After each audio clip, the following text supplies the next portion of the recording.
The sky burns in a filthy crimson. Calamity Jane stares into the abyss of the cave, her eyes blazing like embers. Behind her, the screams pierce the air.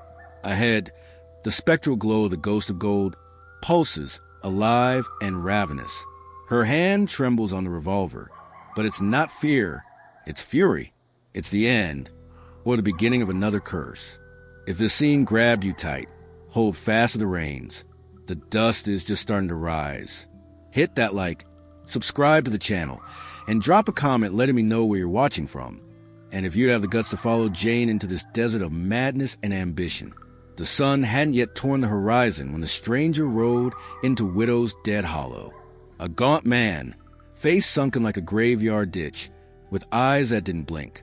He called himself a healer, a cartographer, but his holster cradled a rusty, salt-crusted pistol. In his saddlebag, ancient maps. One, stained with dried blood, whispered a lost mine hidden among the barren ridges of Widow's Spine. In the tavern, rumors spread faster than gunpowder on straw. The white gold mine, the curse of Fenton Ridge. Touch the metal and you lose your mind. Drunken nonsense until Jane overheard. Calamity Jane smoked in silence, muddy boots propped on the table, hat shading half her face. The name of the mine made her gaze flash like lightning through clouds. She knew that story, heard it from a dying sergeant in a New Mexico trench. He spoke of a glow not born of the sun, a fever that gnawed the soul before the flesh. That same night, the cartographer was found dead in the stables. Eyes rolled back, mouth stuffed with dirt. No visible marks, save one. His fingers were rigid, cracked, as if they clutched something that burned from within.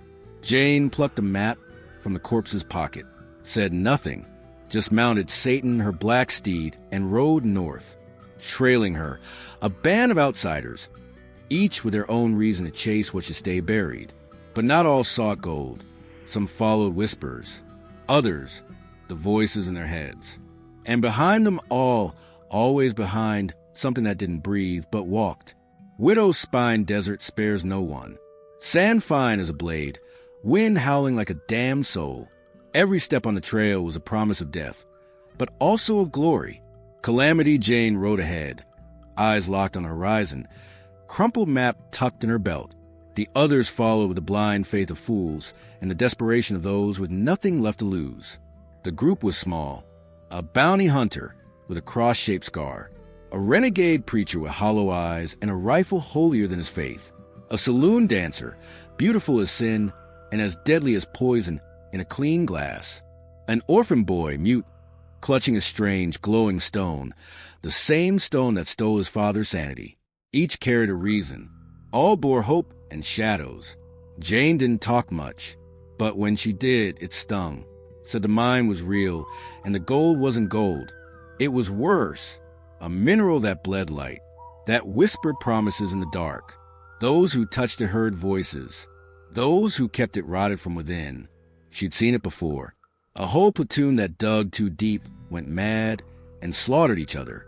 She alone escaped, or thought she had. Since then, the dreams wouldn't let her go. Always the same, the cave pulsing, the gold weeping.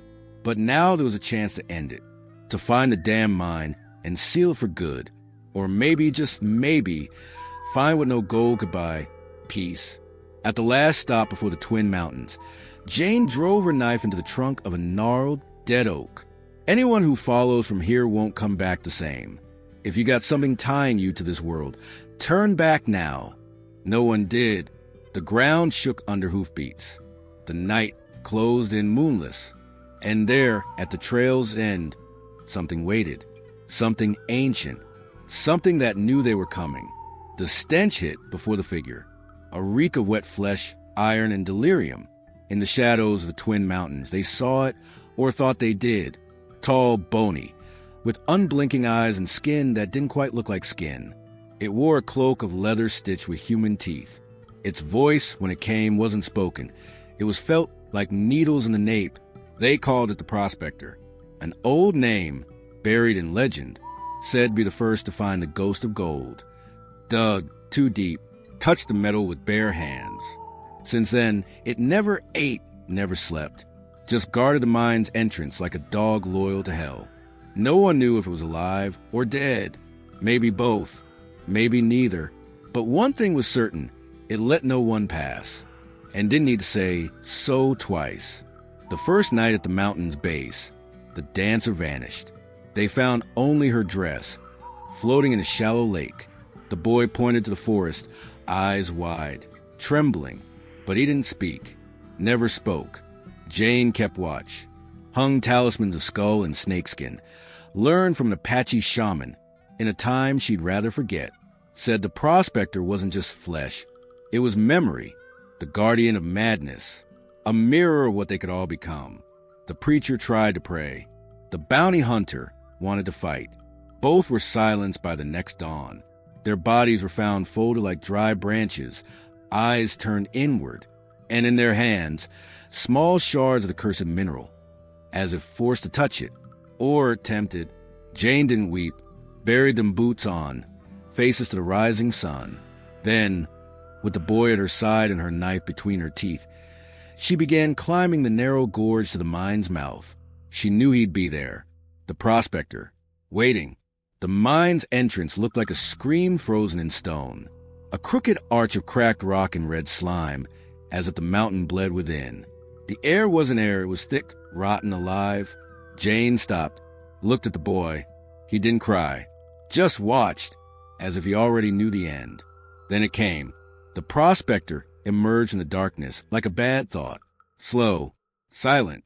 Its eyes, 2 deep pits filled with deadlight. In one hand, a twisted pickaxe. In the other, nothing, but the air around it seemed to crack. Jane drew her revolver. Didn't hesitate. 1 shot. 2. 3. The sound echoed through the mountain like thunder in a coffin, but it didn't fall. Just stopped and laughed, a laugh without a mouth, without sound, but it shriveled her guts. The ground quaked. From the mine's depths, a blue-green glow began pulse, like a buried heart. The ghost of gold, alive, calling. The boy dropped to his knees, started crawling toward the light. Jane shouted, but he didn't hear. He was gone, drowned in the mineral's whispers. Behind her, the Prospector advanced, slow as doom. Jane ran to the boy, grabbed him by the collar. His eyes were white. A murmur spilled from his mute mouth. Names, so many names, tongues that didn't exist. She yanked him back, but he writhed as if burning. The Prospector raised his pickaxe.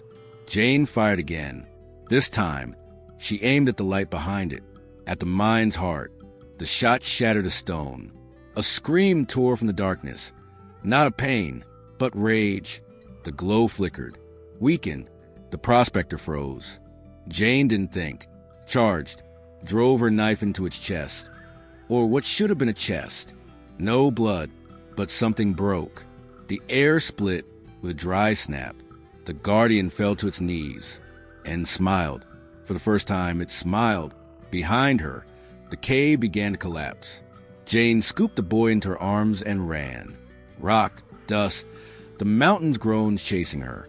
She leapt out as the entrance caved in with a final roar. The ghostly light vanished. Silence. She fell to her knees in the dirt.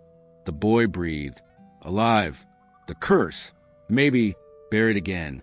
Or sleeping. The sun was rising when Calamity Jane opened her eyes. The mine's dust still hung in the air like a morning veil, but the silence was different. Heavier. Truer.